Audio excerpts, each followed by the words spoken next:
વિદ્યાર્થી મિત્રો, કેમ છો દરેક જણ? મજા? ઓકે, તો છેલ્લે આપણે 7મું ચેપ્ટર પૂર્ણ કર્યું. હવે આપણે ચેપ્ટરને આગળ લઈ જઈએ, નવા ચેપ્ટર તરફ પ્રયાણ કરીએ. આપણું નવું ચેપ્ટર છે સંકલનના ઉપયોગો. સંકલનના ઉપયોગો ખૂબ જ સહેલું ચેપ્ટર છે. આ ચેપ્ટરની અંદર કોઈ પણ પ્રકારનું સૂત્ર આવતું નથી. ખાલી માત્ર સામાન્ય મેથડ જ આપણે યાદ રાખવાની છે. સામાન્ય કેટલીક મેથડો હોય તે જ આપણે યાદ રાખવાની છે. બાકી આ ચેપ્ટર ઘણું જ સહેલું છે. ઓકે, બીજી વાત, હવે આ ચેપ્ટરની અંદર નિયત સંકલનનો ઉપયોગ થતો હોય છે.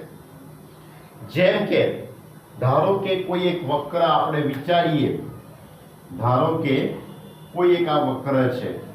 આ વક્રનું આ રીતે x અક્ષ ઉપર હું લંબ દોરી દઉં, એ વખતે અહીંયા કેટલો પ્રદેશ રોકાયો હશે? આ પ્રદેશનું ક્ષેત્રફળ શોધવા માટે, આ બંધ આવૃત પ્રદેશનું ક્ષેત્રફળ શોધવા માટે આપણે સંકલનનો ઉપયોગ કરીએ છીએ. આપણે સંકલનનો ઉપયોગ કરીએ છીએ. હવે આમાં બે બાબતો આપણે યાદ રાખવાની છે. સૌથી પહેલી વાત, ધારો કે કોઈ વક્ર y બરાબર fx, કોઈ એક વક્ર છે y બરાબર fx, એ x અક્ષથી આવૃત પ્રદેશનું ક્ષેત્રફળ, x અક્ષથી આવૃત પ્રદેશનું ક્ષેત્રફળ શોધવું છે. x અક્ષથી આવૃત પ્રદેશનું ક્ષેત્રફળ a is equal to માનાંકમાં i. i એટલે સંકલન. i એટલે સંકલન. તો સંકલન ક્યાંથી ક્યાંનું થશે? સંકલન i is equal to ક્યાંથી ક્યાંનું સંકલન થશે? તો એના માટે કંઈક આપણે આ રીતનું વિચારીએ. ધારો કે આપણે આ વક્રની કંઈક આપણે આકૃતિ વિચારીએ. x અક્ષ, y અક્ષ, આ વક્ર y બરાબર fx, આ વક્રનો આ છેડા પરના બે બિંદુઓ, આ બિંદુ a અને આ બિંદુ b છે. આ a બિંદુમાંથી હું x અક્ષ ઉપર લંબ દોરું, આ b બિંદુમાંથી x અક્ષ ઉપર લંબ દોરીએ તો અહીંયા એક સ્મોલ a સંખ્યા મળે છે, અહીંયા એક સ્મોલ b સંખ્યા મળે છે. તો આ સ્મોલ a અને સ્મોલ b વડે, એટલે કે એનાથી આટલા ભાગનું ક્ષેત્રફળ તમારે શોધવાનું છે. આટલા ભાગનું ક્ષેત્રફળ તમારે શોધવું છે. તો આટલા ભાગનું ક્ષેત્રફળ શોધવા માટે તમારે સંકલન ક્યાંથી ક્યાંનું કરવાનું? તો a થી b, લોઅર લિમિટ a અને upper limit b. Lower limit a, upper limit b. x અક્ષ ઉપરનું છે એટલે અહીંયા શું લખાશે? dx, અને અહીંયા શું લખાય? y. આ મુદ્દો યાદ રાખવાનો. x અક્ષ વડે રચાતું પ્રદેશનું ક્ષેત્રફળ એટલે અહીંયા dx, y dx. ક્યાંથી ક્યાંનું સંકલન? a થી b નું. ઓકે, એ જ રીતે ધારો કે વક્ર x is equal to g of y લખેલો છે.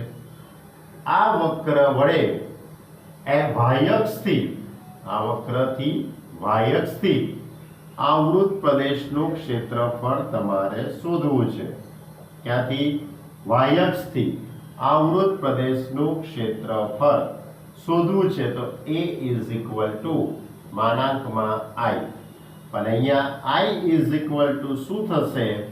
તો y અક્ષ વડે, એટલે આ રીતે આપણે આકૃતિ વિચારી શકીએ. ધારો કે આ રીતનો એક વક્ર મેં દોરેલો છે. આ વક્ર, આ x અક્ષ, y આવડે, આ વક્ર છે. એનાથી y અક્ષ ઉપર લંબ દોરવાનો. કોની ઉપર લંબ દોરવાનો? તમારે y અક્ષ ઉપર લંબ દોરીશું. તો y અક્ષ ઉપર લંબ દોરીએ તો આ c અને આ d બિંદુ મળે છે. બિંદુ એટલે સંખ્યા મળે છે. તો એના વડે રચાતો પ્રદેશ એટલે આટલો પ્રદેશ. આટલા પ્રદેશનું તમારે ક્ષેત્રફળ શોધવાનું છે. તો એ વખતે સંકલન ક્યાંથી ક્યાંનું થઈ જશે? તે વખતે સંકલન c થી d x dy શું થઈ જશે? સંકલન c થી d y ની સાપેક્ષે સંકલન કરીશું અને અહીંયા શું લખાશે? x, એટલે x dy. ઓકે, તો તમારી જોડે બે પ્રકારના દાખલા આવશે. એક x અક્ષ વડે આવૃત પ્રદેશનું ક્ષેત્રફળ અને y અક્ષ વડે આવૃત એટલે બંધ, આવૃત એટલે બંધ પ્રદેશનું ક્ષેત્રફળ. ઓકે, તો આ બે મુદ્દા ધ્યાનમાં રાખવાના છે. ઓકે, બીજી વાત, x અક્ષથી આવૃત પ્રદેશનું ક્ષેત્રફળ શોધીએ એટલે અહીંયા dx આવશે અને y અક્ષથી આવૃત પ્રદેશનું ક્ષેત્રફળ શોધીએ એટલે અહીંયા dy આવશે. x અક્ષથી આવૃત પ્રદેશનું ક્ષેત્રફળ શોધીએ એટલે x અક્ષ ઉપરના બિંદુ લેવાના, એટલે કે x યામ લેવાનો, અને y અક્ષ ઉપરનું પ્રદેશનું ક્ષેત્રફળની વાત કરીએ તો y અક્ષ પરના બિંદુ લેવાના, y અક્ષ પરની સંખ્યા લેવાની. આ બે મુદ્દા ધ્યાનમાં રાખવાના. ફરીથી કહું છું, x અક્ષથી આવૃત પ્રદેશની વાત કરો એટલે અહીંયા dx આવશે, y અક્ષથી આવૃત પ્રદેશનું ક્ષેત્રફળની વાત કરો એટલે અહીંયા dy આવે. x અક્ષ વડે આવૃત પ્રદેશનું ક્ષેત્રફળની વાત કરી રહ્યા છો તો આ જે અપર લિમિટ લોઅર લિમિટ ખરી, લોઅર લિમિટ અપર લિમિટ એ x અક્ષ ઉપરની સંખ્યાઓ આવશે, એટલે x અક્ષ પરના બિંદુઓ આવશે. y અક્ષ પરના આવૃત પ્રદેશનું વાત કરો છો ત્યારે લોઅર લિમિટ અને અપર લિમિટ એ y અક્ષ પરના બિંદુઓ આવશે, આ y અક્ષ ઉપર. ઓકે, એનાથી આ રીતે y અક્ષ ઉપર, આ રીતે y અક્ષ ઉપર રચાતો પ્રદેશ, આ x અક્ષ ઉપર રચાતો પ્રદેશ, આ રીતે. ઓકે, તો આ મુદ્દાઓને તમે ખાસ ધ્યાનમાં રાખવાના છે. બીજી વાત, બીજી વસ્તુ છે x અક્ષ અને y અક્ષની વાત કર્યા પછી આકૃતિ. હા, બીજી એક વાત આપણે કરી લઈએ. ધારો કે કોઈ બંધ પ્રદેશ આવતો હોય, ધારો કે કોઈ બંધ પ્રદેશ એટલે જેમ કે વર્તુળ છે આપણી જોડે, આ વર્તુળ આ તો ઉપવલય હોય, વર્તુળ આ તો ઉપવલય. આપણી જોડે બે જ બંધ વક્રો છે, આપણી જોડે બે જ પ્રકારના બંધ વક્રો છે, એક વર્તુળ અને એક ઉપવલય. તો એ વખતે તમારે ક્ષેત્રફળ શોધવાનું છે. તો ક્ષેત્રફળ શોધવા માટે તમે કોઈ પણ એક ચરણનું ક્ષેત્રફળ શોધી કાઢવાનું અને એનો 4 વડે ગુણાકાર કરો એટલે આખા બંધ વર્તુળનું, બંધ આવૃત પ્રદેશનું ક્ષેત્રફળ આવી જશે. આમાં પણ એ જ રીતે ઉપવલયના કોઈ એક જ ભાગનું તમે ક્ષેત્રફળ શોધી કાઢો, એનો 4 વડે ગુણાકાર કરશો એટલે આખા ઉપવલયનું ક્ષેત્રફળ આવી જશે. તો ધારો કે આનું સમીકરણ, વર્તુળનું સમીકરણ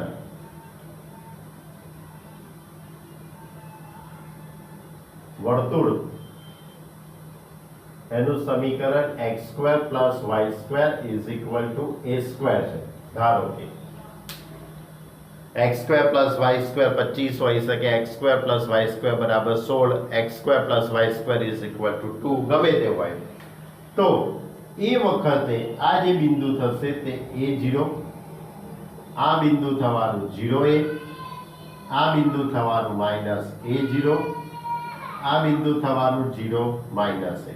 કારણ કે આ વર્તુળની ત્રિજ્યા છે, આ વર્તુળની શું છે? ત્રિજ્યા a, વર્તુળની ત્રિજ્યા કેટલી? a છે. તો એ વખતે તમારે કોઈ એક જ ભાગનું ક્ષેત્રફળ શોધી કાઢવાનું છે, આટલા ભાગનું. એટલે 0 થી a નું સંકલન, આટલા ભાગનું, આટલો જે ભાગ ખરો ને એનું તમારે ક્ષેત્રફળ શોધવાનું, 0 થી a. અને એ જે જવાબ આવે એનો 4 વડે શું કરવાનો? ગુણાકાર. એ જ રીતે ધારો કે તમારી જોડે ઉપવલય છે, ઉપવલય x² / a², plus y square upon b square is equal to 1. આ ઉપવલય છે. તો ઉપવલયમાં પણ તમારે એ જ રીતે તમને ખ્યાલ છે કે અહીંયા એ બિંદુ આવે છે, જેને અહીંયા a0, અહીંયા a' બિંદુ -a0, અહીંયા બી બિંદુ 0b, અહીંયા b' બિંદુ છે, જેને અહીંયા આમ છે 0 -b. તો એ વખતે તમારે આટલા ભાગનું ક્ષેત્રફળ શોધી કાઢવાનું અને એનો જે જવાબ આવે એનો 4 વડે શું થઈ શકે? ગુણાકાર. ઓકે, તો આ રીતે જ્યારે વર્તુળ અને ઉપવલય આવશે ત્યારે તમે આ રીતે વાત કરી શકો છો. ક્લિયર? જ્યારે દાખલા આવશે ત્યારે આપણે ખૂબ જ ડિટેલમાં આની વાત કરીશું. ફરીથી કહું છું, ચેપ્ટર ઘણું સહેલું છે. ચેપ્ટરમાં કોઈ સૂત્ર નથી, ખાલી 2 મેથડ જ તમારે યાદ રાખવાની છે. એક મેથડ x અક્ષ માટે અને બીજી મેથડ y અક્ષ માટે. x અક્ષ પર રચાતો પ્રદેશ, x અક્ષ પર રચાતો પ્રદેશ એટલે અહીં dx આવશે. અહીં dx લખો એટલે અહીંયા y લખવાનું. અને y અક્ષ પર રચાતો પ્રદેશ, y અક્ષ પર રચાતો પ્રદેશ આ રીતે. તો અહીંયા શું આવશે? સંકલનમાં dy અને અહીંયા શું આવશે? x. બસ આ જ 2 મુદ્દા યાદ રાખવાના. હવે આવે મોટો પ્રશ્ન કયો ખબર છે? આ ચેપ્ટરમાં સૌથી મોટો અને ગંભીર પ્રશ્ન આ ચેપ્ટરનો. બરાબર, ચેપ્ટર સહેલું છે. તમને કોઈ લોઅર લિમિટ અપર લિમિટ આપી દે તો તમે સંકલને કરી કાઢો. પણ સૌથી મોટો ગંભીર પ્રશ્ન આ ચેપ્ટરનો, આકૃતિ દોરવી, વક્રને ઓળખવા. વક્રને ઓળખવા તો પડશે ને. વક્રને ઓળખવાનો, ઓળખ્યા પછી તેની આકૃતિ દોરવાની અને પછી સંકલન થાય. આ સૌથી મોટી રામાયણ છે આ ચેપ્ટરની. પણ બહુ સહેલી વસ્તુ છે, બહુ સહેલી વસ્તુ છે. તો એના માટે તમને 11મા ધોરણની અંદર સાંકળોનું ચેપ્ટર આવતું હતું, યાદ હોય તો. બહુ ઈસવીસન પૂર્વેની વાત છે આ તો ભાઈ. બરાબર, સાંકળોનું ચેપ્ટર આવતું હતું. એની અંદર મેં તમે દરેક પ્રકારના સૂત્રોની વાત કરેલી હતી. વર્તુળ, પરવલય, ઉપવલય, અતિવલય. બરાબર, એમાં ઉપવલયની તો વાત મેં તમારી જોડે કરી દીધી છે, એટલે બહુ મોટો પ્રશ્ન છે નહીં. હવે હું તમને વર્તુળ અને પરવલયની વાત કરી કાઢું, કારણ કે મેન પરવલયના વધારે દાખલા છે આપણી જોડે, વધારે પડતા પરવલયના દાખલા છે. તો વર્તુળ, અમને થાય કે સાહેબ ઉપર વર્તુળનું સમીકરણ તો તમે લખ્યું જ છે. ભાઈ તારી વાત સાચી, પણ એ જે વર્તુળ છે તેનું કેન્દ્ર ઉગમ બિંદુ છે. હવે હું જે વર્તુળ લખું છું તે વ્યાપક વર્તુળની વાત કરું છું. વર્તુળ વિશેના મુદ્દા કેટલાક લખું છું. તમારે બધા જ મુદ્દા યાદ રાખવાના જ છે. બરાબર, તો સૌથી પહેલું આમાં HK કેન્દ્ર, C of HK કેન્દ્ર અને સ્મોલ r ત્રિજ્યાવાળા અને સ્મોલ r ત્રિજ્યાવાળા વર્તુળનું સમીકરણ. સૂત્ર આ રીતે: x માઇનસ h નો square plus y minus k નો square is equal to r square. HK કેન્દ્ર અને r ત્રિજ્યાવાળા વર્તુળનું સમીકરણ x માઇનસ h નો square plus y minus k નો square is equal to r square. પછી ઉગમ બિંદુ કેન્દ્ર, કેન્દ્ર C of 0 0 અને કેન્દ્ર C of 0 0. C of 0 0 કેન્દ્ર સારું ના લાગે ભાઈ. કેન્દ્ર C of 0 0 અને r ત્રિજ્યાવાળા વર્તુળનું સમીકરણ x square plus y square is equal to r square. ઉગમ બિંદુ કેન્દ્ર અને r ત્રિજ્યાવાળા વર્તુળનું સમીકરણ. ત્યાર પછી યાદ કરો વર્તુળનું વ્યાપક સમીકરણ. વર્તુળનું વ્યાપક સમીકરણ યાદ આવ્યું? વર્તુળનું વ્યાપક સમીકરણ યાદ કરો. x² + y² + 2gx + 2fy + c = 0. વર્તુળનું વ્યાપક સમીકરણ x² + y² + 2gx + 2fy + c = 0. યાદ આવ્યું કે ના આવ્યું ભાઈ? આવ્યું ને યાદ? ઓકે. હવે આ વર્તુળના કેન્દ્રના યામ, અચ્છા, આ સમીકરણ વર્તુળ દર્શાવે તે માટેની શરતો, આ સમીકરણ વર્તુળ દર્શાવે તે માટેની શરતો.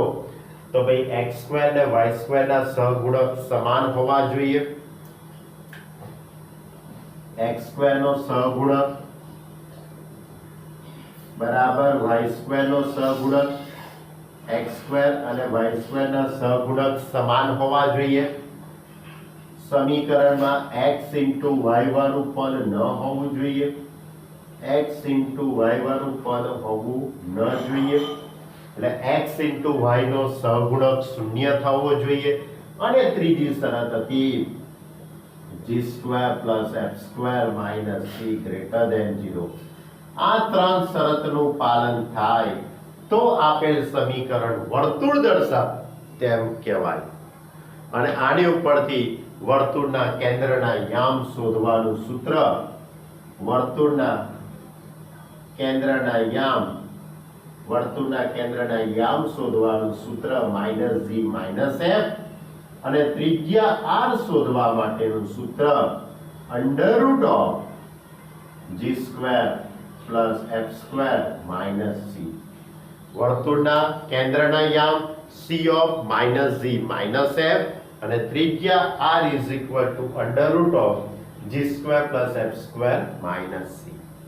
ક્લિયર? આટલું તમારે વર્તુળ વિશે યાદ રાખવાનું છે. HK કેન્દ્ર અને r ત્રિજ્યાવાળા વર્તુળનું સમીકરણ x - h² + y - k² = r². જો કેન્દ્ર ઉગમ બિંદુ 0 0 હોય અને ત્રિજ્યા r હોય તેવા વર્તુળનું સમીકરણ x² + y² = r². પછી વર્તુળનું વ્યાપક સમીકરણ x² + y² + 2gx + 2fy + c = 0. વર્તુળ દર્શાવે તે માટેની શરતો, કેન્દ્રના યામ -g - f અને ત્રિજ્યા શોધવાનું સૂત્ર √g² + f² - c. આ બરાબર યાદ રાખજો. હજુ પણ હું વર્તુળ વિશે બે વાતો તમને યાદ દેવડાવું છું. બે નહીં, ત્રણ વાતો યાદ દેવડાવું. એ પણ ખૂબ જ અગત્યની છે, ત્રણ વાતો. અને એ સિવાય પરવલયની વાત કરીએ અને પછી આપણા દાખલાઓની શરૂઆત કરીએ.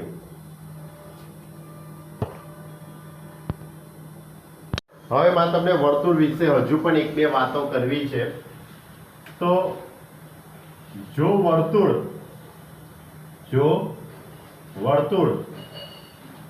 x અક્ષને સ્પર્શે તો, વર્તુળ x અક્ષને સ્પર્શે તો એની શરત હતી, યાદ હોય તો, ત્રિજ્યા r બરાબર કેન્દ્રનો y. જો વર્તુળ x અક્ષને સ્પર્શે તો, બરાબર, આ રીતની શરત,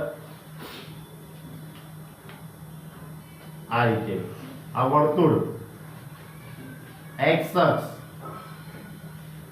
ને સ્પર્શે છે, વર્તુળ x અક્ષને સ્પર્શે છે આ રીતે, તેની શરત આ રીતે છે, બરાબર. અને આ વર્તુળનું કેન્દ્ર અને આ વર્તુળની ત્રિજ્યા r, તો વર્તુળની ત્રિજ્યા r બરાબર કેન્દ્રનો y. અને જો વર્તુળ y અક્ષને x અક્ષને ઉગમ બિંદુ આગળ સ્પર્શે, વર્તુળ x અક્ષને ઉગમ બિંદુ આગળ સ્પર્શે આ રીતે, બરાબર. તો યાદ રાખજો, તો વર્તુળનું કેન્દ્ર એ y અક્ષ ઉપર આવશે, વર્તુળનું કેન્દ્ર y અક્ષ ઉપર આવશે. તો આવા સંજોગોમાં વર્તુળના કેન્દ્રના યામ C of 0 plus or minus r થાય. કેમ પ્લસ ઓર માઇનસ r? કારણ કે વર્તુળ ઉપરની દિશામાં પણ હોઈ શકે અથવા તો નીચેની દિશામાં પણ હોઈ શકે. એટલે આ એક વસ્તુ યાદ રાખો, જો વર્તુળ x અક્ષને સ્પર્શે તો x અક્ષને ગમે ત્યાં સ્પર્શે, નીચે ઉપર ગમે ત્યાં સ્પર્શે, તો ત્રિજ્યા r બરાબર મોડ ઓફ કેન્દ્રનો y યામ. આ એક શરત હતી, આપણે 11મા ધોરણમાં એનો અભ્યાસ કરેલો. અને જો આ જ વર્તુળ ઉગમ બિંદુ આગળ સ્પર્શે, x અક્ષને ઉગમ બિંદુ આગળ સ્પર્શે, તો એના કેન્દ્રના યામ C of 0 plus or minus r. આગળ બીજી વાત આમ જ, જો વર્તુળ y અક્ષને સ્પર્શે, વર્તુળ y અક્ષને સ્પર્શે તો ત્રિજ્યા r બરાબર મોડ ઓફ કેન્દ્રનો x યામ. મોડ ઓફ કેન્દ્રનો x યામ એટલે કે આ રીતે આ વર્તુળ y અક્ષને આ રીતે સ્પર્શે છે, આ x અક્ષ, આ y અક્ષ, આ ઉગમ બિંદુ, બરાબર. એટલે કે જો વર્તુળ y અક્ષને સ્પર્શે તો આ કેન્દ્રના યામ અને આ ત્રિજ્યા, આ વર્તુળની ત્રિજ્યા એ કેન્દ્રના x યામ જેટલી થાય છે. અને જો આ જ વર્તુળ y અક્ષને ઉગમ બિંદુ આગળ સ્પર્શે, વર્તુળ y અક્ષને ઉગમ બિંદુ આગળ સ્પર્શે એટલે આ રીતે, ક્લિયર? આ ઉગમ બિંદુ, આ y અક્ષ, તો વર્તુળ y અક્ષને ઉગમ બિંદુ આગળ સ્પર્શે તો એના કેન્દ્રના યામ આ C એ કેન્દ્ર x અક્ષ ઉપર હશે. કેન્દ્ર ક્યાં આવેલું હશે? x અક્ષ ઉપર. તો આવા સંજોગોમાં કેન્દ્રના યામ પ્લસ ઓર માઇનસ r0 થાય. કેન્દ્રના યામ કયા થવાના? Plus or minus r0. એટલે તમારે આટલી વાતો વર્તુળ વિશે યાદ રાખવાની છે. ફરીથી યાદ રાખજો, આપેલું વર્તુળ નું સમીકરણ, પહેલા તો આપેલું સમીકરણ વર્તુળનું છે, તમને એક તો ઓળખતા આવડવું જોઈએ.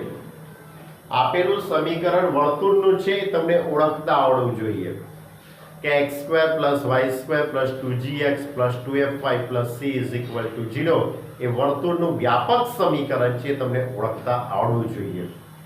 પછી વર્તુળના કેન્દ્રના યામ, વર્તુળના કેન્દ્રના યામ શોધવાનું સૂત્ર -g - f, ત્રિજ્યા r શોધવાનું સૂત્ર √g² + f² - c.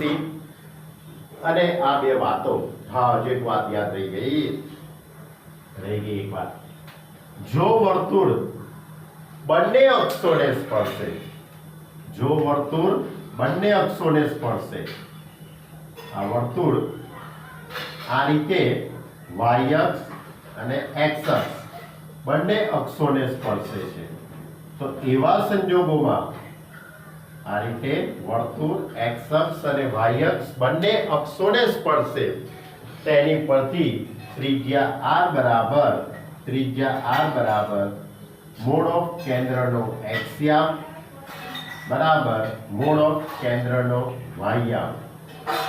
કેન્દ્રનો x યામ અને y યામ બંને સરખા થાય છે, બરાબર. એ વખતે ધારો કે આ વર્તુળ અત્યારે મેં પ્રથમ ચરણમાં દોરેલું છે, આ વર્તુળ મેં અત્યારે હાલ પ્રથમ ચરણમાં દોર્યું છે, તેના કેન્દ્રના યામ r થવાના. આના કેન્દ્રના યામ કયા થવાના? r. અને આ જ વર્તુળ બીજા ચરણમાં દોરું, તેના કેન્દ્રના યામ -r + r થાય. ત્રીજા ચરણમાં દોરું તો -r. ચોથા ચરણમાં દોરું તો +r - r. ઓકે, એટલે પ્રથમ ચરણ, બીજું, ત્રીજું અને ચોથું ચરણ. એટલે r બરાબર મોડ ઓફ કેન્દ્રનો x યામ બરાબર મોડ ઓફ કેન્દ્રનો y યામ. એટલે આટલી વાતો તમારે વર્તુળ વિશે યાદ રાખવાની છે. ઓકે, ચલો હવે આપણો બીજો મુદ્દો છે પરવલયની વાત કરવી છે કે પરવલયની વાત કેવી રીતે આપણે કરી શકીએ એની વાત કરીએ. જો હવે પરવલય, તો પરવલયની અંદર આપણો બીજો મુદ્દો, એક મુદ્દો વર્તુળનો હતો, હવે આ બીજો પોઈન્ટ આપણો પરવલયનો છે.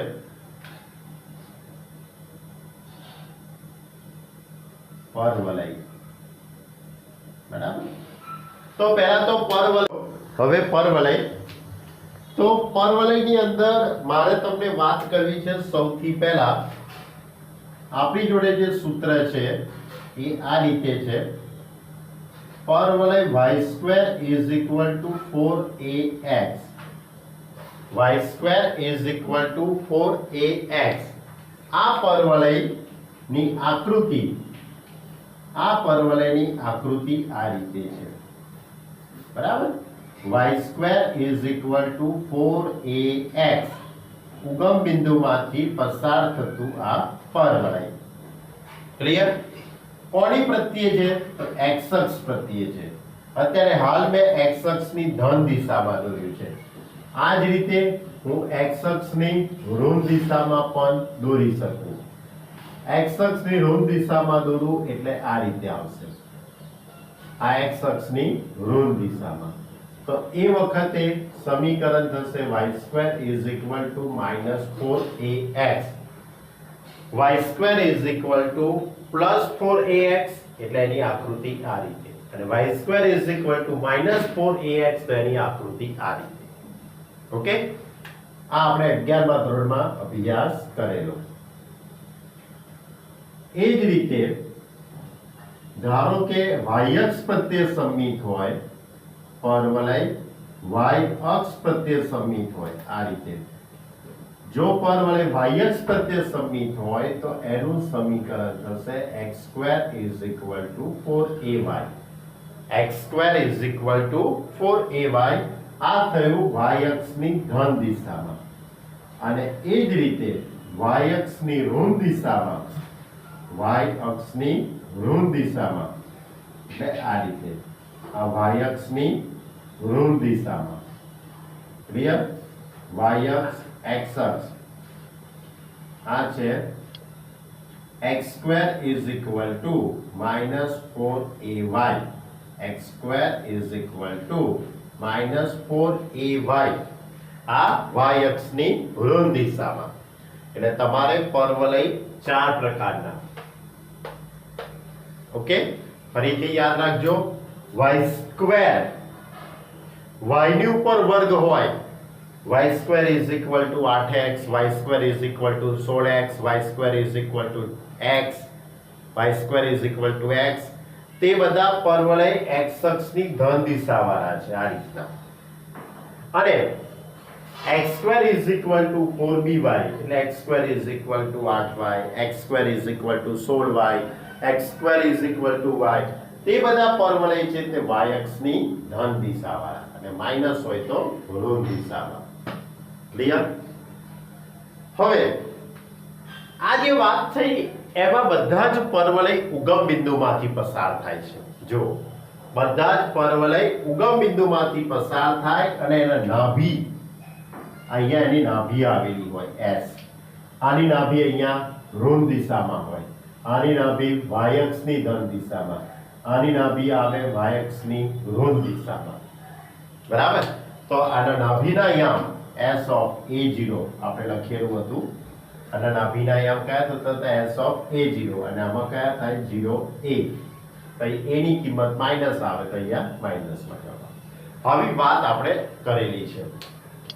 પણ ધારો કે પરવલય ઉગમ બિંદુમાંથી પસાર થતું નથી, પરવલય ઉગમ બિંદુમાંથી પસાર ન થતું હોય તો એ સંજોગોમાં તમારે પરવલયનું સમીકરણ, એને આપણે પરવલયનું વ્યાપક સમીકરણ કહીએ છીએ.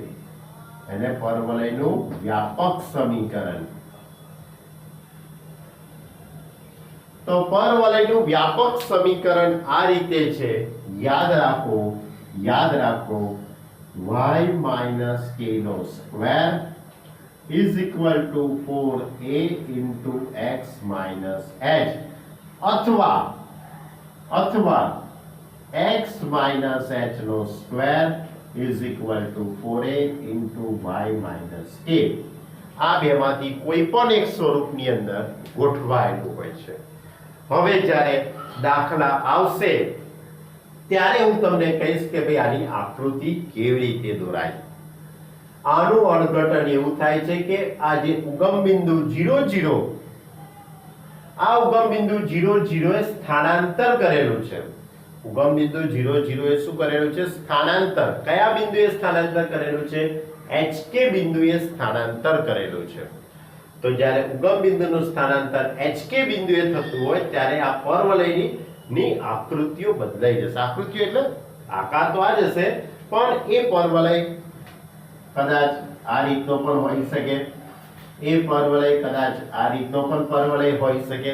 તો એ બધા પરવલયની આકૃતિ કેવી રીતે દોરાય કે જ્યારે આપણે દાખલા આવશે ત્યારે વાત કરીશું. ઓકે, તો આ હતી બધી ચેપ્ટરની પ્રાથમિક માહિતી. ફરીથી કહું છું, આખા ચેપ્ટરમાં કોઈ સૂત્ર નથી. ચેપ્ટરની અંદર એક જ મોસ્ટ આઈએમપી મુદ્દો છે, આકૃતિ દોરવી. આપેલી રકમ પ્રમાણે આકૃતિ, રકમ મુજબ તમારે લોઅર લિમિટ અપર લિમિટ સંકલનની અને કોની સાપેક્ષે સંકલન કરવું. કેટલા મુદ્દા? 3 મુદ્દા. પહેલી આકૃતિ દોરવી. આકૃતિ દોરાઈ જાય પછી નક્કી કરવું કે ભાઈ સંકલન મારે ક્યાંથી ક્યાંનું કરવું છે, લોઅર લિમિટ અપર લિમિટ કઈ નક્કી કરવી અને કોની સાપેક્ષે. બસ આ 3 મુદ્દા આવડી જાય એટલે તમારે આખું ચેપ્ટર સડસડાટ પૂરું થઈ જશે. આખું પછી આખા ચેપ્ટરમાં તમને કોઈ વાંધો નહીં આવે. બરાબર, બધા દાખલા એક જ સરખી મેથડના છે, કોઈ નવું વાતો કઈ આવતી નથી. પણ કઈ વાત નવી છે? આકૃતિ દોરવી. બરાબર, આકૃતિ દોરીને દાખલો ગણાય તો વધારે સારું. જો આકૃતિ વગરે જો અમુક વિદ્યાર્થી યાદ રાખતા હોય છે, એમ તો બરાબર ઘણા બધા વિદ્યાર્થીઓ આકૃતિ વગરે આખું ચેપ્ટર પતાવી દેતા હોય છે, દાખલા સાચાય પણ બોર્ડ વાળા માર્ક આપે છે ખરા.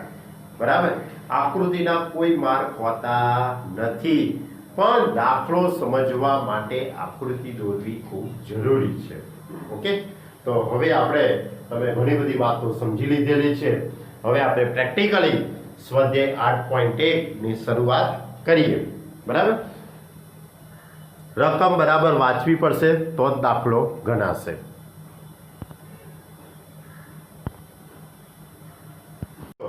હવે સ્વાધ્યાય 8.1. સ્વાધ્યાય 8.1 ની અંદર સૌથી પહેલા તમારે રકમ વાંચવી પડે. સૌથી પ્રથમ રકમ શબ્દો એના શું કહે છે સમજવા પડે. હવે રકમ મારે શોધવી ખૂબ અઘરી છે, કંઈ નહીં પણ શોધી કાઢું છું. મળી ગઈ રકમ. રકમ આ રીતે છે. પહેલો દાખલો, y² ઇઝ ઇક્વલ ટુ વક્ર y² is equal to x. વક્ર y² is equal to x. x અક્ષ અને રેખાઓ x બરાબર 1 અને x બરાબર 4 વડે આ પ્રથમ ચરણમાં આવૃત પ્રદેશનું ક્ષેત્રફળ શોધો. ભાઈ એક વાત કરવાની રહી ગઈ મારે તમને. હજુ સ્વાધ્યાય 8.1 ચાલુ કરતા પહેલા એક મુદ્દો રહી ગયો. રેખાની તો વાત રહી ગઈ ભાઈ. તો કઈ રેખાબેનને ખોટું લાગી જશે તો રેખાનું વ્યાપક સમીકરણ. રેખાનું વ્યાપક સમીકરણ ax plus by plus c is equal to 0. આ રેખાનું વ્યાપક સમીકરણ. પછી આ રેખાનો ઢાળ શોધવાનું સૂત્ર. આ રેખાનો ઢાળ શોધવાનું સૂત્ર. બરાબર, તો રેખાનો ઢાળ શોધવાનું સૂત્ર -a/b. રેખાનો ઢાળ શોધવાનું સૂત્ર માઇનસ a અપોન b આનો આપણે ઉપયોગ આવશે. પછી x અંતખંડ શોધવાનું સૂત્ર, x અંતખંડ શોધવાનું સૂત્ર minus c upon a, y અંતખંડ શોધવાનું સૂત્ર minus c upon b. Okay. અને ત્યાર પછી શિરોલંબ રેખા, શિરોલંબ રેખાનું સમીકરણ, શિરોલંબ રેખાનું સમીકરણ x a અને સમક્ષિતિજ રેખાનું સમીકરણ, સમક્ષિતિજ રેખાનું સમીકરણ y b. એટલે શિરોલંબ રેખા એટલે x અક્ષ, આ y અક્ષ, આ શિરોલંબ રેખા કહેવાય. એનું સમીકરણ x a, બરાબર. અને સમક્ષિતિજ રેખા તો x અક્ષ, y અક્ષ, બરાબર. તો આ જે થઈ એક સમક્ષિતિજ રેખા થઈ y b, બરાબર. એટલે આ શિરોલંબ રેખા x બરાબર 1, x બરાબર 2, x બરાબર 3, 2x plus 1 is equal to 0, એ બધી શિરોલંબ રેખાઓ કહેવાય. શિરોલંબ રેખાનો ઢાળ અવ્યાખ્યાયિત થાય જ્યારે y is equal to 3, y is equal to 4, y is equal to 6, y is equal to -1, એ બધી સમક્ષિતિજ રેખાઓ થાય. સમક્ષિતિજ રેખાનો ઢાળ શૂન્ય થાય, યાદ રાખજો. પછી એ સિવાય ઓકે, બીજું તો કઈ યાદ રૂપે ઉપયોગમાં આવ્યું કઈ લાગતું નથી, બરાબર. તો તમારે આટલી વસ્તુ યાદ રાખવાની, બરાબર. હવે એની આગળ આપણે સ્વાધ્યાય 8.1 ની શરૂઆત કરીએ. બીજી જે કઈ વાત આવતી હશે પછી આપણે ચાલુ સ્વાધ્યાયની અંદર કરીશું વાતો. તો જો મેં તમને કીધું તે પ્રમાણે રકમ બરાબર સમજવી પડે. રકમ સમજ્યા પછી, બરાબર, આપણે દાખલો ગણી શકીએ. તો વક્ર y² = x, રકમ આ રીતે છે. વક્ર y² = x,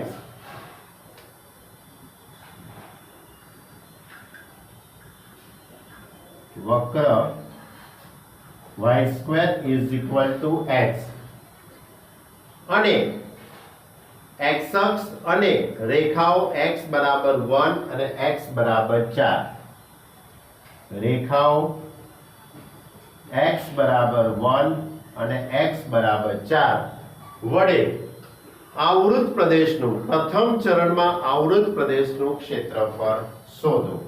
પ્રથમ ચરણમાં આવૃત પ્રદેશનું ક્ષેત્રફળ શોધો. તો સૌથી પહેલા આકૃતિ વિચારવી પડે. પહેલા તો વક્રને ઓળખવાનો.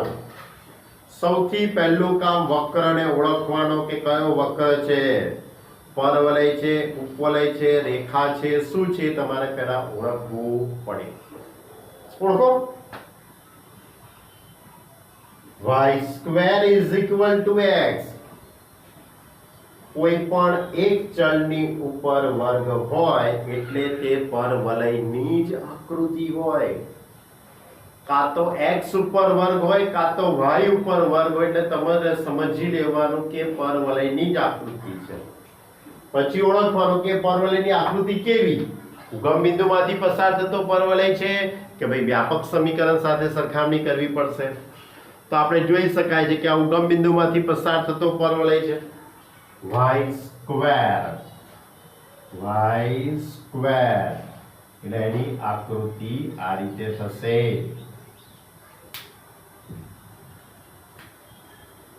આ ઉગમ બિંદુ, આ પરવલય y² = x, આ આકૃતિ થઈ y² = x.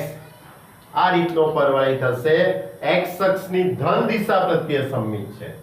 y² = x, x અક્ષની ધન દિશા પ્રત્યે સમમિત છે. રેખાઓ x બરાબર 1 અને x બરાબર 4.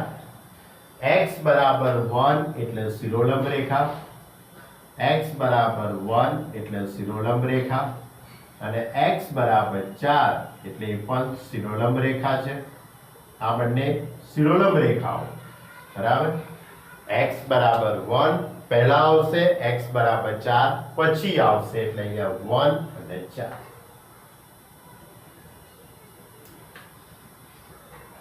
અહીંયા 1 અને અહીંયા 4. ક્લિયર? એના વડે આવૃત x અક્ષ રકમમાં લખેલું છે x અક્ષ x બરાબર 1 x બરાબર 4 વડે પ્રથમ ચરણમાં આવૃત. તો આના વડે રચાતો પ્રદેશ આ બાજુ થયો. x અક્ષ ઉપર રચાયો પ્રદેશ ક્યાં રચાય છે? x અક્ષ ઉપર આ રીતે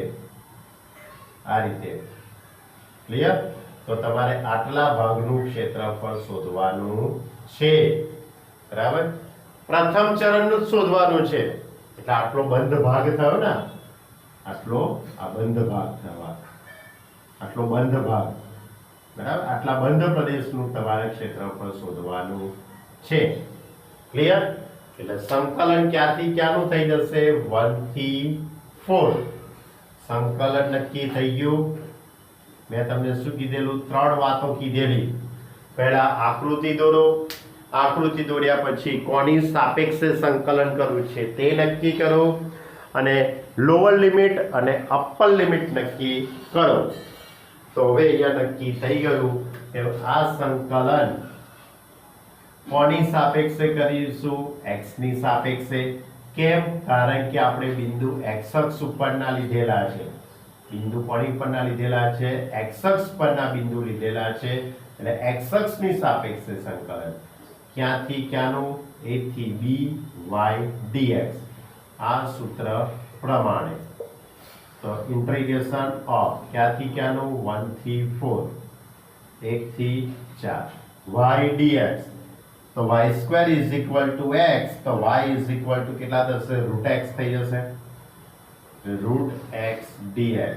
કારણ કે y² is equal to x તો y is equal to √x. હવે સંકલન કરી કાઢીએ. √x એટલે x⁻², x⁻² પ્લસ 1 એટલે 3/2 અપોન 3/2. ક્યાંથી ક્યાંનું સંકલન? 1 થી 4. હવે આ 2/3 ઉપર મૂકી દઉં. હવે 4⁻³ માઇનસ 1 2/3 4 એટલે 2 નો વર્ગ 2 2 2 ની 3 ઘાત 8 ઓછા 1 એટલે 7 7 દુ 14 14/3. એટલે એની ઉપરથી લખીશું માંગેલ પ્રદેશનું ક્ષેત્રફળ A is equal to mod of I. તો A is equal to 14/3. માનાંક એટલા માટે કારણ કે કોઈ પણ સંજોગોમાં સંકલન માઇનસ આવતું હોય કે પ્લસ આવતું હોય પણ ક્ષેત્રફળ તો પ્લસમાં જ હશે. ક્ષેત્રફળ હંમેશા કેવું હોય? પ્લસમાં. સંકલનની કિંમત માઇનસ આવી હોય તો એનો માનાંક શોધો તો પ્લસ થઈ જાય. ક્લિયર? આવો કંઈક દાખલો હતો ભાઈ. ટૂંકમાં આકૃતિ વિચારવી પડે તો દાખલો સહેલો, નહીતર પછી બધી માથાકૂટો થાય તમારે. ચલો બીજો દાખલો. બીજો દાખલો પણ એ રીતનો જ છે. વક્ર y² is equal two 9x. x અક્ષ અને રેખાઓ x બરાબર 2 અને x બરાબર 4 દ્વારા આવૃત પ્રથમ ચરણમાં આવેલ પ્રદેશનું ક્ષેત્રફળ શોધો. તો y² is equal two 9x એટલે પરવલયની આકૃતિ થઈ ગઈ. આ પરવલય x અક્ષની ધન દિશા પ્રત્યે સમમિત થઈ ગયું એટલે આ રીતે x અક્ષ y અક્ષ. આ પરવલય y² is equal two 9x. y² is equal two 9x. આ પરવલય. ક્લિયર? આ એનું ઉગમ બિંદુ. આકૃતિ આવડી જવી જોઈએ બસ, પછી તો બીજું બધું રમત જ છે. રેખા x બરાબર 2 અને x બરાબર 4. x બરાબર 2 એટલે શિરોલંબ રેખા, x બરાબર 4. આ x બરાબર 2 અને આ x બરાબર 4. શિરોલંબ રેખા પ્રથમ ચરણમાં આવૃત તો આ ભાગ થયો. આ બિંદુમાંથી x અક્ષ ઉપર લંબ દોરીશું. આમાંથી પણ આપણે x અક્ષ ઉપર લંબ દોરીએ તો x અક્ષ ઉપર લંબ દોરીએ એટલે બિંદુ કયું આવશે 2 અને 4. આ જે ભાગ થયો ને આ ભાગ થયો કયો આ એમાંથી મેં કોની ઉપર લંબ દોર્યો તો x અક્ષ ઉપર. કોની ઉપર લંબ દોરીએ છે x અક્ષ ઉપર. જેની ઉપર લંબ દોરીએ એની સાપેક્ષે સંકલન કરવાનું. આ પણ યાદ રાખવા જેવો મુદ્દો છે. આ પણ ખૂબ જ સરળતાથી સમજી શકાય તેવો મુદ્દો છે. જે તે વક્ર હોય એનું તમે આ છેડા પરના બિંદુમાંથી તમે કોની પર લંબ દોરો છો. સહેલાઈથી લંબ કોની ઉપર દોરાય છે તો સહેલાઈથી લંબ x અક્ષ ઉપર દોરાય છે. કોની પર લંબ દોરાય છે x અક્ષ ઉપર. અને x અક્ષ ઉપર લંબ દોરાય છે એટલે અહીંયા a અને અહીંયા શું આવે છે b. આપણે અહીંયા શું આવે છે 2 અને 4 આવે છે. અહીંયા 2 અને અહીંયા શું આવે છે 4. એટલે આપણે x અક્ષ ઉપર લંબ દોર્યો છે. કોની પર લંબ દોરેલો છે x અક્ષ ઉપર લંબ દોરીએ છે એટલે આપણું સંકલન કોની સાપેક્ષે થશે x ની સાપેક્ષે. એકવાર મગજમાં ઘૂસી જશે પછી વાંધો આવશે નહીં.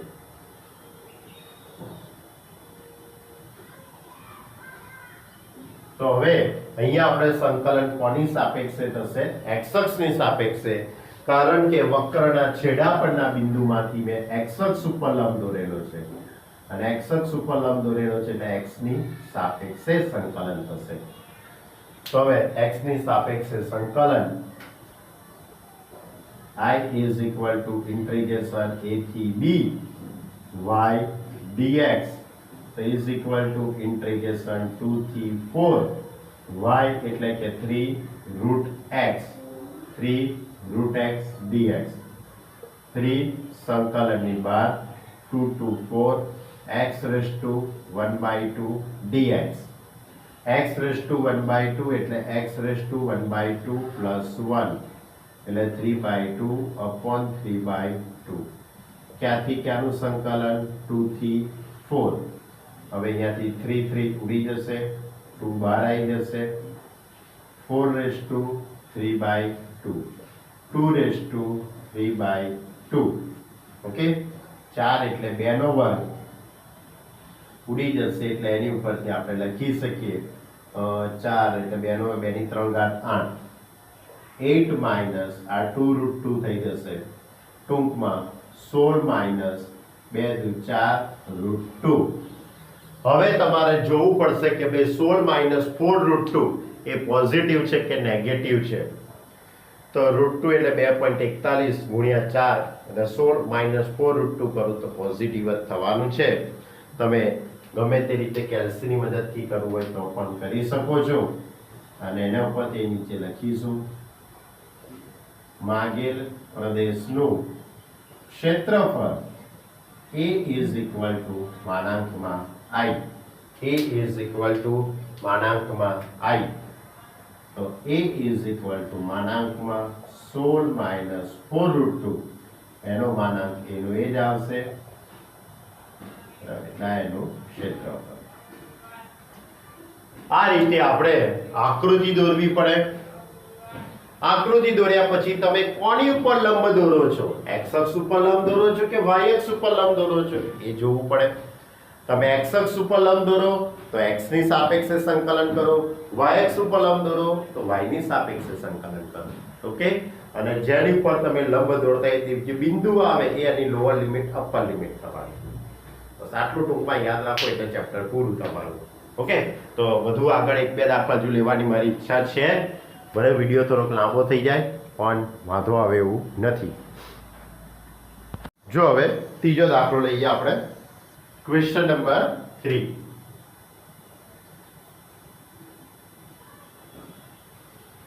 રકમ આ રીતે છે.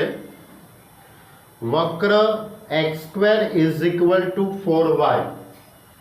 વક્ર x² is equal to 4y અને રેખાઓ y બરાબર 2 અને y બરાબર 4, રેખાઓ y બરાબર 2, કઈ રેખાઓ છે? y બરાબર 2 અને y બરાબર 4. y અક્ષ વડે રકમમાં લખેલું છે y અક્ષ દ્વારા આવૃત પ્રથમ ચરણમાં આવેલા પ્રદેશનું ક્ષેત્રફળ શોધો. ઓકે, તો પહેલા તો x² = 4y, x² = 4y એ કોની આકૃતિ છે? પરવલય જ છે, એ તો નક્કી જ છે, કારણ કે ગમે તે એકની ઉપર વર્ગ હોય એટલે તે પરવલય જ હોય, આપણને ખબર જ છે. ઓકે, કાં તો x ની ઉપર અથવા તો y ની ઉપર ગમે તે એકની ઉપર વર્ગ હોય તે પરવલયની જ આકૃતિ છે. પણ પરવલય કેવો? y અક્ષની ધન દિશાનો, y અક્ષની ઋણ દિશાનો, x ની ધન દિશાનો કે x ની ઋણ દિશાનો? તો x² = 4y એટલે y અક્ષની ધન દિશા પ્રત્યે સમમિત છે તેમ કહેવાશે. એટલે એની આકૃતિ આ રીતે થાય: y અક્ષ, x અક્ષ અને y અક્ષની ધન દિશા. એટલે આપણે આ રીતનો પરવલય દોરી શકીએ, આ રીતનો પરવલય દોરાશે. ક્લિયર? x² = 4y, y = 2 અને y = 4. y = 2, y = 4. કઈ રેખા? સમક્ષિતિજ રેખા. કઈ રેખા? સમક્ષિતિજ રેખા. તો y બરાબર 2 એટલે y બરાબર 2, y બરાબર 4, y = 4. આ તો ખબર છે ને, જેમ ઉપર જેમ સંખ્યા મોટી થતી જાય એટલે ભાઈ કોઈને એવું નથી કે સાહેબ અહીંયા y બરાબર 4 કેમ ના લખ્યું? ભાઈ પહેલા 2 આવે ને પછી 4 આવે, એટલે y બરાબર 2 અને y બરાબર 4. હવે y અક્ષ વડે પ્રથમ ચરણમાં આવૃત પ્રદેશનું ક્ષેત્રફળ શોધવાનું છે. તો જો તમે લંબ કોણી ઉપર સરળતાથી દોરી શકો છો, તમે લંબ કોણી ઉપર સરળતાથી દોરી શકો છો, x અક્ષ ઉપર કે y અક્ષ ઉપર? તો જોઈ લો, આપણો આટલો ભાગ, આટલો ટુકડો, વક્રનો આટલો ટુકડો આ, બરાબર? હવે એમાંથી હું સ્વાભાવિક છે કે આ બાજુ લંબ સરળતાથી દોરી શકું. એટલે y અક્ષ ઉપર લંબ, આ છેડા પરના જે બિંદુ છે, આ છેડા પરના બે બિંદુ છે, એમાંથી y અક્ષ ઉપર સરળતાથી લંબ દોરી શકાય. y અક્ષ ઉપર મેં લંબ દોરી કાઢ્યો. તો y અક્ષ ઉપર લંબ દોરી કાઢું તો અહીંયા 2 આવશે અને અહીંયા કેટલા આવશે? 4. તો y અક્ષ ઉપર લંબ દોરીએ તો એ વખતે આટલો ભાગ થયો, એ વખતે આટલા ભાગનું આપણે ક્ષેત્રફળ શોધવાનું છે.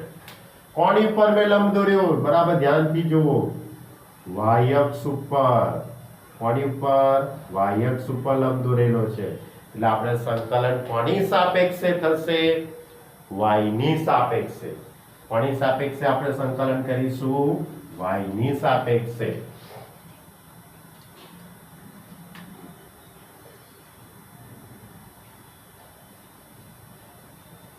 તો I = integration c થી d x dy. બરાબર? આ સૂત્ર પ્રમાણે, કારણ કે y ઉપરના બિંદુ લીધા ને, y અક્ષ ઉપરના, y અક્ષ ઉપર લંબ દોર્યો એટલે અહીંયા dy આવશે. અહીં dy લખીએ તો અહીંયા x. તો સંકલન 2 થી 4 x = કેટલા? 2√y dy. કેમ? કારણ કે રકમમાં x² = 4y, તો x = 2√y. હવે 2 સંકલનની બહાર, 2 થી 4 y⁻²² dy, y⁻²² dy. y⁻² એનું સંકલન કરી દઉં તો y⁻³ / 3/2 સંકલન ક્યાંથી ક્યાંનું? 2 થી 4. આ 4 ઉપર આવશે એટલે 4/3, 4/3/2 માઇનસ 2/3/2 એટલે 4/3, 2 નો વર્ગ એટલે કે 8 થઈ જશે. 8 માઇનસ 2√2 અને 2 કોમન નીકળશે એટલે 2 4 દુ 8 અને 2 માઇનસ √2 લખાય. 2 કોમન નીકળશે એટલે 4 આવશે. ઓકે, હવે તમે નક્કી કરી જો કે આ કિંમત પ્લસ થશે કે માઇનસ થશે. 4 માઇનસ √2 પોઝિટિવ જ થવાના છે. 4 માઇનસ √2 કેવા થવાના છે? પોઝિટિવ. તો તમારો અહીંયા જવાબ આવશે A ઇઝ ઇક્વલ ટુ માગેલ પ્રદેશનું ક્ષેત્રફળ A ઇઝ ઇક્વલ ટુ માનાંકમાં I એટલે માનાંકમાં 8/3 4 માઇનસ √2 તો 8/3 4 માઇનસ √2 I સાચો જવાબ. તમારે 8 ચોક 32 માઇનસ 8√2/3 લખો તોય ચાલે. તમારે જે રીતે લખવું એ રીતે લખાય. ધ્યાન રાખજો, સંકલન તો બહુ સહેલું આવશે. આખા ચેપ્ટરમાં કોઈ આદેશ નથી લેવાનો, આખા ચેપ્ટરમાં કોઈ પણ પ્રકારની કોઈ મેથડ નથી, ખાલી સામાન્ય સંકલન જ આવશે. પણ અગત્યનો મુદ્દો કયો? આકૃતિ. કોની ઉપર લંબ દોરો છો તે, જેની ઉપર લંબ દોરો તેની સાપેક્ષે સંકલન અને લોઅર લિમિટ અપર લિમિટ નક્કી કરવી. બસ આ જ સાચું હોવું જોઈએ. બાકી તો બીજું બધું એકદમ ઘણું સહેલું છે. ચલો હવે બીજો એક દાખલો લઈએ. દાખલા નંબર 4. ઉપવલય આપ્યો છે. જુઓ, ચોથો ને પાંચમો બંને દાખલા ઉપવલયના છે. તો મારો વિચાર એવો છે કે ચોથો દાખલો હું ગણું, પાંચમો દાખલો તમે હોમવર્કમાં ગણો. બોલો સાચી વાત કે ખોટી વાત? Question number 4. ઉપવલય રકમમાં લખેલું જ છે ભાઈએ. ઉપવલય ના લખેલું હોય તોય તમને ઓળખતા આવડવું જોઈએ. x²/16 plus y²/9 x²/16 y²/9 is equal to 1.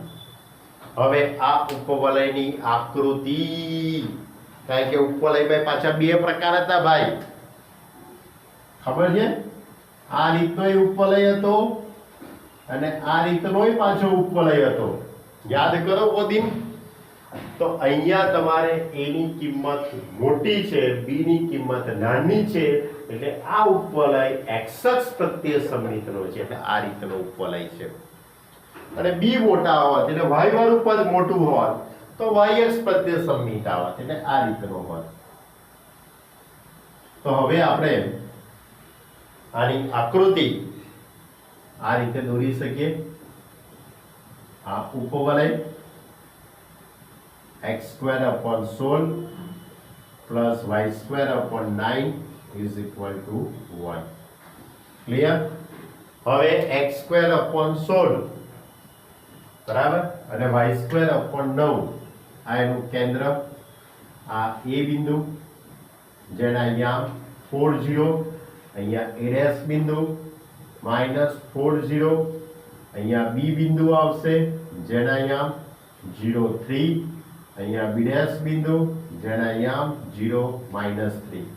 યાદ છે ને? a of a0, a of a0, a' of -a0, b of 0b અને b' of 0 - b. પ્રથમ ચરણની અંદર ક્ષેત્રફળ શોધી કાઢવું, એનો જે જવાબ આવે એનો 4 વડે ગુણાકાર. કારણ કે આને કેન્દ્રીય વક્ર કહેવાય, કેન્દ્રીય સાંકવ કહેવાય, કેન્દ્રીય બંધ વક્ર કહેવાય આને. બરાબર? તો એની અંદર તમારે એક ભાગનું ક્ષેત્રફળ શોધી કાઢીશું. તો હું એક ભાગ પસંદ કરું. ધારો કે મેં આ એક ભાગ પસંદ કર્યો, આ ભાગ. બરાબર? હવે આમાંથી હું x અક્ષ ઉપર લંબ દોરું તોય સાચું, y અક્ષ ઉપર લંબ દોરું તોય સાચું. આટલો ટુકડો થયો ને, આ ટુકડો છે મારા જોડે. એમાંથી હું x અક્ષ ઉપર લંબ દોરું તો આ રીતે થવાનું. આ તો x અક્ષ ઉપર જ છે, પોતે જ x અક્ષ ઉપર છે એટલે ત્યાં લંબ દોરવાની જરૂર આવશે જ નહીં. એટલે આ બિંદુમાંથી x અક્ષ ઉપર લંબ દોરું તો અહીંયા 0 અને આ બિંદુ તો x અક્ષ ઉપર જ છે એટલે કે 4. એટલે x અક્ષ ઉપર મેં લંબ દોરેલો છે એટલે x અક્ષ વડે આવૃત પ્રદેશનું ક્ષેત્રફળ શોધાય. અને આ જ ભાગનું હું y અક્ષ ઉપર લંબ દોરવાનું વિચારું એટલે આ બિંદુમાંથી y અક્ષ ઉપર જવું, આ બિંદુમાંથી, અને આ તો y અક્ષ ઉપર જ છે એટલે 0 અને અહીંયા 3. તો 0 થી 3 નું સંકલન થાય. કોના માટે? y અક્ષ માટે. કોના માટે થવાનું? y અક્ષ માટે. એટલે તમે x અક્ષ ઉપર સંકલન કરો તોય સાચું, y અક્ષ ઉપર સંકલન કરો તોય સાચું, તમારી મરજી. કારણ કે આની અંદર તો બંને વસ્તુ સાચી પડે છે. હું x અક્ષ ઉપર કરું છું, આપણે તો x અક્ષ જ ધારું ભાઈ, કોઈ ડખો તો ઊભો ના થાય ભાઈ. તો x અક્ષ ઉપર એટલે આમ, x અક્ષ ઉપર લંબ આ રીતે, આ x અક્ષ ઉપર. ક્લિયર? તો સંકલન ક્યાંથી ક્યાંનું થઈ જશે? 0 થી 4 I is equal to integration a થી b y dx. હવે y ને કરતા બનાવવું પડશે ભાઈ, y ને કરતા બનાવવું પડશે ભાઈ. આપણી જોડે ઉપવલય કયું છે? આપણી જોડે ઉપવલય કયો છે? x² / 16 plus y² / 9 is equal to 1. So y² / 9 is equal to 1 minus x² / 16. So y² is equal to 9 into 16 minus x² / 16. So y is equal to 3/4 under root of 16 minus x². બની ગયો. y ને કરતા બનાવી દીધો મેં. અને લખીશું પ્રથમ ચરણ છે. અત્યારે હાલ કયું ચરણ છે? પ્રથમ ચરણ છે. એમાં y ની કિંમત પોઝિટિવ.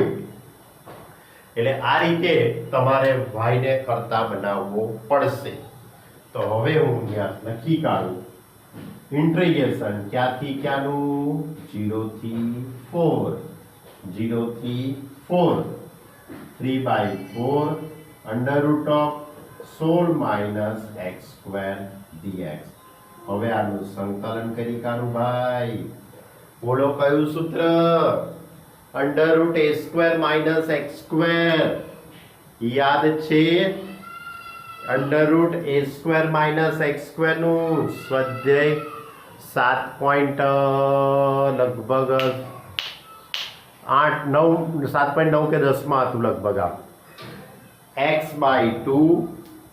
x/2 પછી રકમ લખવાની, x/2 પછી રકમ લખવી plus a²/2 sin inverse x/4. થોડુંક ખોપચામાં લખાઈ ગયું છે, ધ્યાનથી લખજો. આ કારણ કે આ વસ્તુ અલગ છે આખી. 0 થી 4 બરાબર. x/2 પછી રકમ plus a²/2 sin inverse x/a એટલે 4. ચલો હવે અપર લિમિટ 4 મૂકી દઈએ. હવે 4 મૂકીશું તો આ પર 0 થઈ જશે. અહીંયા 4 મૂકીશું તો sin ઇનવર્સ 1. sin ઇનવર્સ 1 એટલે π/2 માઇનસ લોઅર લિમિટ 0 મૂકીશું તો આખું પદ 0 થઈ ગયું ભાઈ. સત્યનારાયણ દેવની જય. તો 4 પાઈ અને 4 ઉડી જશે એટલે કેટલા આવશે? 3 પાઈ. ક્લિયર? તો એની ઉપરથી કહી શકાય કે માંગેલ પ્રદેશનું ક્ષેત્રફળ, થોડું ડાયવર્ઝન છે ધ્યાન રાખજો. માંગેલ પ્રદેશનું ક્ષેત્રફળ, માગેલ પ્રદેશનું ક્ષેત્રફળ A is equal to 4 into માનાંકમાં I. કયું સૂત્ર? 4 ઇન્ટુ, સૂત્ર નથી, 4 ઇન્ટુ માનાંકમાં I. પણ માનાંકમાં I કેમ કર્યું? 4 ઇન્ટુ કેમ કર્યું? કારણ કે આ જે 3π આવ્યું છે એ માત્ર આટલા ભાગનું જ આવેલું છે, પ્રથમ ચરણનું જ આવેલું છે. આપણે તો આખા ઉપવલયનું શોધવું છે. તો આખા ઉપવલયનું શોધવું હોય તો આનો જે જવાબ આવ્યો છે એનો 4 વડે ગુણાકાર, અને 4 ગુણ્યા માનાંકમાં 3π ઇઝ ઇક્વલ ટુ 12π. ઓકે, આ એનો ક્ષેત્રફળ. આ જ રીતે દાખલા નંબર 5 તમારે કરવાનો છે. એટલે આજે આપણે 5 દાખલા અને પ્રાથમિક માહિતીની બધી વાત કરી છે. કોઈ પણ વિદ્યાર્થીને ન સમજણ પડી હોય તો મને તરત જ ફોન ઉપર પૂછી લેજો, કારણ કે જેમ જેમ સ્વાધ્યાય આગળ વધતું જશે તેમ તેમ આકૃતિઓ જટિલ થતી જશે. આ બહુ બધી સામાન્ય આકૃતિઓ છે. પછી એકની અંદર 2 વક્રો આવે, કોઈ એક જ દાખલામાં 3 વક્ર આવે, બરાબર? તે વખતે તમે ખૂબ ગૂંચવણ ભર્યા તમારા મગજની અંદર પ્રશ્નો થઈ જાય. એના કરતાં જેમ ચાલે એમ ન ખબર પડે તો તરત જ મને ફોન કરીને પૂછી લેજો. ઓકે, પણ ડિફિકલ્ટી કરીને મગજની અંદર એની સ્ટોરેજ કરતા નહીં તો ચેપ્ટર હેંગ થઈ જશે. ચેપ્ટર ઘણું સહેલું છે, પછી હેંગ થઈ જાય તો મજા આવે નહીં. અને આ સંકલનના ઉપયોગો તમે એન્જિનિયરિંગ ક્ષેત્રની અંદર કોઈ પણ જગ્યાએ જશો કે પછી બીએસસી કરશો કે કોઈ પણ જગ્યાએ જશો ત્યાં સંકલનના ઉપયોગોનો તો મુદ્દો આવવાનો જ છે, બરાબર? કારણ કે આ વસ્તુ પ્રેક્ટિકલી છે, એટલા માટે. ક્લિયર?